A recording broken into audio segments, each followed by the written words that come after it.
आज हम देखेंगे सर्कुलर क्यू क्या होती है। तो प्रीवियस वीडियो में हमने क्या देखी थी, सिंपल लीनियर क्यू देखी थी, जो किस तरह से थी, जैसे हमारी मैक्सिमम हमने क्या अज्यूम किया था कि हम मैक्सिमम इसमें 5 एलिमेंट्स इंसर्ट कर सकते हैं।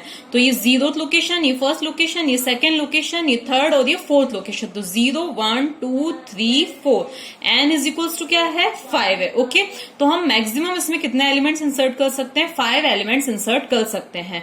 तो लीनियर क्यू में क्या होता है कि सपोज हमने पहले ये इंसर्शन किया, यहाँ पे 2 इंसर्ट किया, यहाँ पे 7, यहाँ पे 11, यहाँ पे 13, यहाँ पे 4, हमने ये इंसर्शंस कर लिए। ओके, फ्रंट कहां पर है, यहाँ पर है, रियर कहां पर है, यहाँ पर है। जैसा कि मैंने बताया था, फ्रंट किसको पॉइंट करता है, फर्स्ट एलिमेंट को, और रियर किसको पॉइंट करता है, लास्ट एलिमेंट को पॉइंट करता है। अब हमने क्या किया कि सपोज यहां से हमने इस एलिमेंट को डिलीट कर दिया, डीक्यू किया, ठीक है, तो इस एलिमेंट को हमने डिलीट कर दिया। इसी तरह से हमने इस एलिमेंट को भी यहां से डिलीट कर दिया। तो अब फ्रंट कहां पे आ जाएगा, यहां पर आ जाएगा। अब यहां पे अगर हम ऑब्जर्व करें तो यहां पे 2 लोकेशंस क्या है, फ्री हो गई हैं, क्योंकि अब क्यू में कितने एलिमेंट्स है, टोटल 3 एलिमेंट्स ही हैं, जबकि हम इसमें 5 एलिमेंट्स इंसर्ट कर सकते हैं। तो 2 लोकेशंस क्या हो गई हैं, फ्री हो गई हैं। लेकिन स्टिल कोई अगर एनक्यू यूजर फंक्शन कॉल करता है कि यूजर चाहता है कि उसमें वो एलिमेंट एक इंसर्ट करना चाहता है, तो भी क्या आ जाएगी, एरर आ जाएगी। क्या एरर आ जाएगी, क्यू इज फुल, जबकि क्यू फुल नहीं है, उसमें 2 लोकेशंस क्या है, एम्प्टी है। स्टिल यूजर उसमें एलिमेंट्स को इंसर्ट नहीं कर सकता है। तो ये क्या होता है, लीनियर क्यू का ड्रॉबैक होता है कि लोकेशंस फ्री होने के बावजूद क्या होता है कि यूजर एलिमेंट इंसर्ट नहीं कर सकता है। क्यों, क्योंकि एक ही डायरेक्शन में ये ग्रो हो रही है, मतलब इसमें जो है रियर वापस यहाँ पे नहीं आ सकता है, मतलब इंसर्शन क्या होते हैं एक ही साइड से। अब इसके अपोजिट सर्कुलर क्यू में क्या होता है कि अगर देखो ऐसा कोई सा केस आता है, कैसा केस आता है कि जैसे हमारा फ्रंट कहां पर है, यहां पर है, ठीक है, मतलब हमने ये इस तरह से फ्रंट कहाँ है, यहां पर है, यहाँ पे कोई भी एलिमेंट है XYZ ABC, इस तरह से ये क्या है, हमारी सर्कुलर क्यू है। और रियर कहां पर है, यहाँ पर है, ये 0th, ये फर्स्ट, ये सेकंड, ये थर्ड और ये क्या है, 4th लोकेशन है, ठीक है। तो अब अगर यूजर इंसर्शन करना चाहता है तो सर्कुलर क्यू में इंसर्शन पॉसिबल होगा। तो अब जो नया एलिमेंट इंसर्ट होगा वो कहां पे होगा, यहां पर होगा। मतलब अब क्या होगा कि रियर घूम के कहां पर आ जाएगा, यहां पर आ जाएगा। अब जो नेक्स्ट इंसर्शन होगा वो कहां पर होगा, यहां पर होगा। इसी तरह से एक और अगर इंसर्शन करना है तो वो कहां पर होगा, इस लोकेशन पर इंसर्शन होगा। तो अब हमारा रियर कहां पर आ जाएगा, यहां पर आ जाएगा। अब जो क्यू है वो फुल है। क्यों फुल है, क्योंकि हम देख रहे हैं कि अब यहाँ पर एक भी स्पेस, एक भी लोकेशन क्या है, फ्री नहीं है। तो अब बात आती है कि देखो लीनियर क्यू में तो हम क्या कर रहे थे कि जब रियर की वैल्यू क्या थी, n-1 के इक्वल थी। n मतलब क्या है, 5 है, 5 - 1 4। तो जब रियर की वैल्यू क्या थी, n-1 के इक्वल थी, तो उस केस में हम क्या मान रहे थे कि हमारी क्यू क्या है, फुल है। तो ये केस था ओवरफ्लो कंडीशन, इस फुल कंडीशन को चेक करने का। अब हम इस सर्कुलर क्यू में किस तरह से चेक करें कि क्यू फुल है या नहीं, क्योंकि यहां पर तो देखो रियर कहीं पे भी हो सकता है, यहां पर भी हो सकता है, कहीं पे भी हो सकता है। तो अब हम कैसे चेक करें कि क्यू कब फुल होगी। तो इस चीज को देखो हम चाहें तो डायरेक्टली ऐसे भी कर सकते हैं कि जब रियर की वैल्यू जो है फ्रंट से कम है तो फुल है, लेकिन जरूरी नहीं हमेशा यही फुल का केस है, ये भी तो फुल का केस हो सकता है जब फ्रंट यहाँ पे और रियर यहाँ पे है। तो कुल मिला के अगर हमें ओवरफ्लो का केस चेक करना है तो उसके लिए हम क्या करेंगे, काउंट करके एक वेरिएबल लेंगे, ठीक है। काउंट की इनिशियल वैल्यू होती है 0। जैसे जैसे क्यू में इंसर्शन होता जाएगा काउंट की वैल्यू इंक्रीमेंट कर दी जाएगी, और जैसे जैसे डिलीशन होता जाएगा काउंट की वैल्यू को क्या कर दिया जाएगा, डिक्रीमेंट कर दिया जाएगा, 1 0 इस तरह से हो जाएगी। लेकिन इनिशियली काउंट क्या होता है, 0 होता है। तो जब काउंट की वैल्यू n के इक्वल आ जाए, देखो फर्स्ट इंसर्शन पर काउंट की value 1, then 2, then 3, then 4, then 5, तो जैसे ही काउंट की वैल्यू क्या हो जाती है, n के इक्वल हो जाती है, तो वो जो कंडीशन होती है वो क्या होती है, ओवरफ्लो की कंडीशन होती है। तो अब एक और चीज जो हमें ध्यान में रखनी है कि देखो नॉर्मली तो हम जब इंसर्ट कर रहे थे तो रियर की वैल्यू को इंक्रीमेंट कर रहे थे, जब हम डिलीट कर रहे थे तो फ्रंट की वैल्यू को इंक्रीमेंट कर रहे थे। लेकिन यहाँ पर अगर हम रियर की वैल्यू को, इस इंसर्शन के बाद रियर की वैल्यू को इंक्रीमेंट करते हैं तो क्या हो जाएगी, रियर की वैल्यू 5 हो जाएगी, जबकि ऐसा नहीं होना चाहिए। तो उसके लिए हम स्पेशली क्या लेंगे, एक मॉड्यूलस ऑपरेटर का यूज करेंगे। इसके बिना भी हो सकता है, लेकिन यहाँ पे फिर हमारी कंडीशंस बहुत सारी हो जाएंगी। तो इसलिए हम कौन सा कर लेंगे, मॉड्यूलस ऑपरेटर की हेल्प से हम क्या करेंगे, रियर को इंक्रीमेंट करेंगे या फ्रंट को इंक्रीमेंट करेंगे। वो कैसे होगा, हम एल्गोरिदम में उस चीज को समझेंगे, ठीक है। तो अब हम स्टार्ट करते हैं इसका एल्गोरिदम। अब आज हम देखेंगे enqueue operation, circular queue का एन क्यू ऑपरेशन देखेंगे। मतलब इंसर्शन को क्या बोला जाता है, मैंने पहले ही बताया था कि एन क्यू बोला जाता है उसको, ठीक है। इसमें हमें ELE नाम के एलिमेंट को क्या करना है, इंसर्ट करना है।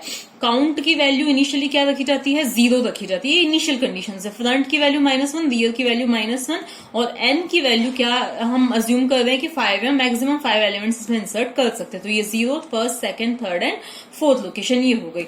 स्टार्टिंग, सबसे पहले हमें क्या करना है, स्टार्ट करना है। उसके बाद हमें चेक करनी है ओवरफ्लो कंडीशन। तो जैसा कि मैंने आपको बताया था, ओवरफ्लो कंडीशन में क्या होता है, if count is equal to n, अगर काउंट की वैल्यू एन के इक्वल है, इसका मतलब क्या प्रिंट हो जाना चाहिए, ओवरफ्लो प्रिंट हो जाना चाहिए और हमें क्या आ जाना है, बाहर आ जाना है, क्योंकि अब इंसर्शन पॉसिबल नहीं है। तो exit and then end if, ये हो गया। इसके बाद में फिर आती है थर्ड स्टेप। थर्ड स्टेप में हमें क्या करना है, अब क्योंकि ओवरफ्लो नहीं है, इसका मतलब स्पेस है हमारे पास इंसर्शन के लिए, तो अब हमें क्या करना है, पहले रियर को इंक्रीमेंट करना है, देन इंसर्शन करना है। लेकिन यहाँ पे सिंपल इंक्रीमेंट नहीं होगा। तो यहाँ इंक्रीमेंट कैसे होगा, तो देखो यहाँ इंक्रीमेंट होगा कुछ इस तरह से, rear is equal to rear +1 और परसेंट मतलब मॉड्यूलस साइन एंड देन हम लिखेंगे एन। अब ये कैसे वर्क करेगा अभी मैं आपको समझाऊंगी। ये हो गया। उसके बाद हमें क्या करना है, क्यू की रियर वाली लोकेशन पे एलिमेंट को इंसर्ट कर देना है। अब एक और चीज आती है, जैसा कि मैंने पहले लीनियर क्यू में भी बताया था कि अगर हम फर्स्ट इंसर्शन कर रहे हैं तो हम सिर्फ रियर को इंक्रीमेंट नहीं करेंगे, हमें फ्रंट को भी 0 सेट करना है, नहीं तो फ्रंट कहाँ रह जाएगा, -1 पर ही रह जाएगा। तो अब हमें क्या करना है, अगर फर्स्ट इंसर्शन है तो ही, तो इफ फर्स्ट इंसर्शन कब होगा, अगर फ्रंट की वैल्यू क्या है, -1 के इक्वल है, तो फर्स्ट इंसर्शन के बाद क्या होता है, हमें फ्रंट को इंक्रीमेंट कर देना है, या फ्रंट को सिंपली मैं बोलूं तो 0 सेट कर देना है। ये हो गया। और फिर हमें क्या कर देना है, एंड इफ, बाहर आ जाना है। अब नेक्स्ट स्टेप क्या है, एग्जिट है। अब हम करते हैं इसको ड्राई रन। सबसे पहले यूजर ने इस एन क्यू को कॉल किया और यूजर ने, अब मैं सिंपल शॉर्ट में लिख रही हूं, एन क्यू फंक्शन को कॉल किया, उसने 2 वैल्यू इंसर्ट करना चाहिए। ओके, अब क्या होगा, सबसे पहले काउंट की वैल्यू क्या एन के इक्वल है क्या, तो काउंट की वैल्यू है 0। 0 क्या एन 5 के इक्वल है क्या, नहीं है। तो ये जो कंडीशन फॉल्स हो गई, तो हम यहाँ पे आएंगे नहीं, हम सीधा कहाँ आ जाएंगे, यहाँ पे आ जाएंगे, rear is equal to rear +1% n. Rear की वैल्यू, अभी करंट वैल्यू क्या है, -1 है, -1 +1 और फिर परसेंट एन मतलब 5, 0%5। अभी मॉड्यूलस ऑपरेटर क्या करता है, फर्स्ट नंबर को सेकंड नंबर से डिवाइड करता है एंड देन रिमाइंडर रिटर्न करता है। अब होगा क्या कि यहाँ पे अगर हम, ये क्या है, 0 को पहले 5 से डिवाइड किया जाएगा, देन रिमाइंडर आएगा। तो अब जब हम 0 को 5 से डिवाइड करेंगे तो रिजल्ट क्या आएगा, देखो यहाँ पे क्या आ गया 5, यहाँ पे क्या आ गया 0, डिवाइड हो ही नहीं पाएगा, तो 0 क्या बच जाएगा, हमारा रिमाइंडर बच जाएगा। तो इसका मतलब क्या हो जाएगी, रियर की वैल्यू क्या रही, 0 ही रही। तो रियर इज इक्वल टू क्या हो गया, 0 हो गया। और क्यू की रियर वाली लोकेशन पे क्या आ जाएगा, एलिमेंट, जो कि क्या है 2 है। तो यहाँ पे क्या आ गया, हमारा एलिमेंट आ गया। अब चेक किया जाएगा क्या फ्रंट की वैल्यू -1 है क्या, हाँ है, तो फ्रंट की वैल्यू भी 0 हो जाएगी। तो रियर की वैल्यू 0, फ्रंट की वैल्यू भी हो गई 0।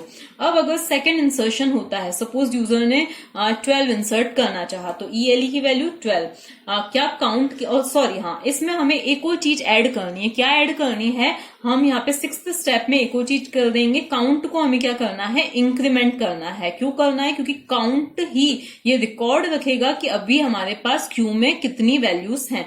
तो काउंट को हमें इंक्रीमेंट करना है। तो जब हमने फर्स्ट इंसर्शन किया था, तो उसी टाइम हमें काउंट को क्या कर देना है, इंक्रीमेंट कर देंगे, तो काउंट की वैल्यू 1 हो जाएगी। अब आता है सेकेंड इंसर्शन, जहां ELE की वैल्यू क्या हो गई, 12 हो गई। क्या काउंट की वैल्यू जो है एन के इक्वल है क्या, नहीं है। तो अब हम कहां पे आ जाएंगे, यहाँ पे आ जाएंगे, rear is equal to rear +1% n. Rear की अभी वैल्यू क्या है, 0 है, 0 +1% एन। तो अब यहाँ पे क्या हो जाएगा, देखो 0 + 1 1 को 5 से डिवाइड किया जाएगा, तो रिमाइंडर क्या आएगा, क्योंकि ये डिवाइड हो ही नहीं पाएगा, तो 1 ही क्या हो जाएगा, रिमाइंडर बच जाएगा। तो रियर की वैल्यू क्या आ गई, अब 1 हो गई। ओके, इसके बाद में यहां पर हम आए और क्यू की फर्स्ट लोकेशन पे आ जाएगा हमारा एलिमेंट, जो कि क्या है 12 है। इसी तरह से क्या फ्रंट की वैल्यू -1 है क्या, नहीं है, फ्रंट 0 है। अब हम कहाँ पे आ जाएंगे, यहाँ पे काउंट को इंक्रीमेंट करके कर देंगे 2। नेक्स्ट इंसर्शन, सपोज यूजर ने इस फंक्शन को कोई सी भी वैल्यू के साथ में कॉल किया, ठीक है, यहां पर आ गए, ये हो गया 7, काउंट की वैल्यू है 2, कंडीशन क्या हो गई, फॉल्स हो गई, हम यहाँ पे आए, रियर इंक्रीमेंट हुआ, अब क्या हुआ 1 + 1 मतलब 2, 2 को 5 से डिवाइड किया जाएगा तो रिमाइंडर क्या आएगा, 2 ही आएगा, तो रियर की वैल्यू हो गई 2। उसके बाद में Q की रियर मतलब सेकंड लोकेशन पे आ जाएगा हमारा एलिमेंट। इसी तरह से फिर थर्ड लोकेशन और काउंट की वैल्यू इंक्रीमेंट होके हो गई 3। फिर थर्ड लोकेशन पे एलिमेंट इंसर्ट करेंगे तो रियर की वैल्यू क्या हो जाएगी, 3 हो जाएगी, और यहाँ पे क्या आ जाएगा, हमारा एलिमेंट आ जाएगा, सपोज वो है 4 है। फिर इसी तरह से काउंट की वैल्यू क्या हो जाएगी, फिर 4 हो जाएगी। फिर से यूजर ने एनक्यू फंक्शन कॉल किया 17 वैल्यू के साथ में, तो ELE क्या हो गया 17, काउंट की वैल्यू क्या है 4 है, 4 5 के इक्वल नहीं है, हम यहां पर आएंगे, rear is equals to rear plus 1 that is 3 + 1 मतलब क्या हो गया 4, 4% 5, 4 भी 5 से डिवाइड नहीं हो पाएगा तो रिमाइंडर क्या आएगा 4 ही आएगा। फिर Q की रियल वाली लोकेशन पे, फोर्थ लोकेशन पे आ जाएगा हमारा एलिमेंट, और काउंट की वैल्यू इंक्रीमेंट होके हो गई 5। अब सपोज यूजर ने बोला वापस से उसको क्या करना है, इंसर्शन करना है, तो अब यहाँ पे वैल्यू सपोज है 18, अब यहाँ पे आए काउंट की वैल्यू अब क्या है 5 है, 5 इज इक्वल टू 5, कंडीशन क्या हो गई है, ट्रू हो गई है, कंडीशन ट्रू है तो अब ओवरफ्लो प्रिंट हो जाएगा और हम आ जाएंगे, इससे बाहर आ जाएंगे। अब सपोज हमने एक डिलीशन किया, डिलीशन होगा कैसे वो तो हम नेक्स्ट वीडियो में देखेंगे।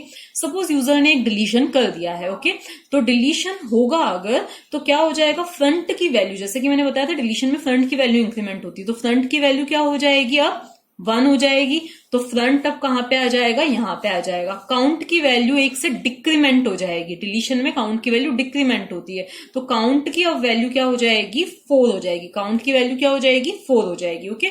अब फ्रंट यहां पर है, रियर कहां पर है, रियर कौन सी लोकेशन पे है, मैंने पहले ही बताया था, इंसर्शन के बाद रियर की वैल्यू क्या हो गई है 4 हो गई है, तो यहां पर फ्रंट है, यहां पर रियर है, काउंट की वैल्यू क्या है 4 है, इसका मतलब ये लोकेशन अब हमारे लिए क्या है, फ्री है।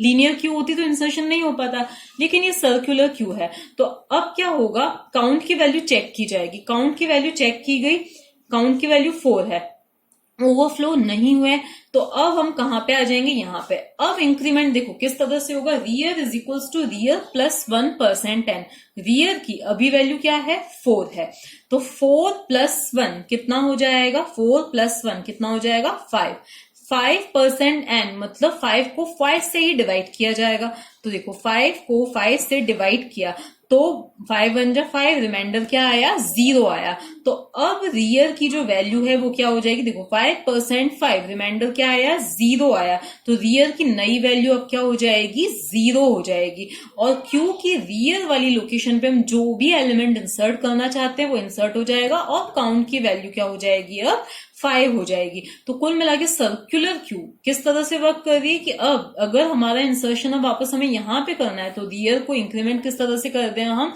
मॉड्यूलस ऑपरेटर की हेल्प से कर रहे हैं, तो इस तरह से अब हमारा नेक्स्ट एलिमेंट कहाँ पे आ जाएगा, यहाँ पे। फिर हमें कोई एलिमेंट इंसर्ट करना है तो वापस फिर रियर की वैल्यू इंक्रीमेंट होके क्या हो जाएगी, क्योंकि अब क्या हो गई है 0, फिर वापस कहां हो जाएगी, यहाँ पे आ जाएगी, लेकिन उसके लिए ये लोकेशन क्या होनी चाहिए, फ्री होनी चाहिए, ठीक है। तो ये है एनक्यू ऑपरेशन, नेक्स्ट वीडियो में हम देखेंगे डीक्यू ऑपरेशन।